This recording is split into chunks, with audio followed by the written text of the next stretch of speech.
Kementerian Kesehatan di Gaza melaporkan 970 kematian dalam 48 jam terakhir saat Israel meningkatkan serangannya di wilayah tersebut pada Rabu 19 Maret 2025. Israel dilaporkan melancarkan gelombang serangan udara pada malam hari antara Senin dan Selasa, menandai eskalasi paling mematikan sejak gencatan senjata dimulai pada Januari.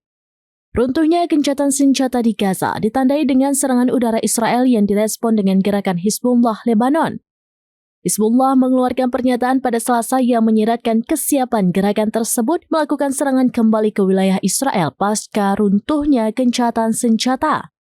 Belakangan, kelompok Lebanon itu menyatakan pihaknya mengutuk keras dimulainya kembali perang dengan mengatakan jika pemerintah Israel dengan Netanyahu sebagai pemimpin menyalakan kembali perang tersebut dengan berkoordinasi dengan pemerintahan Amerika.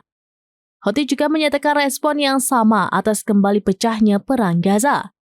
Houthi melancarkan rudal balistik ke arah Israel yang memicu sirine roket berbunyi di seluruh Negev Utara pada malam 18 Maret 2025 lalu.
Download Tribun X sekarang, menghadirkan lokal menjadi Indonesia.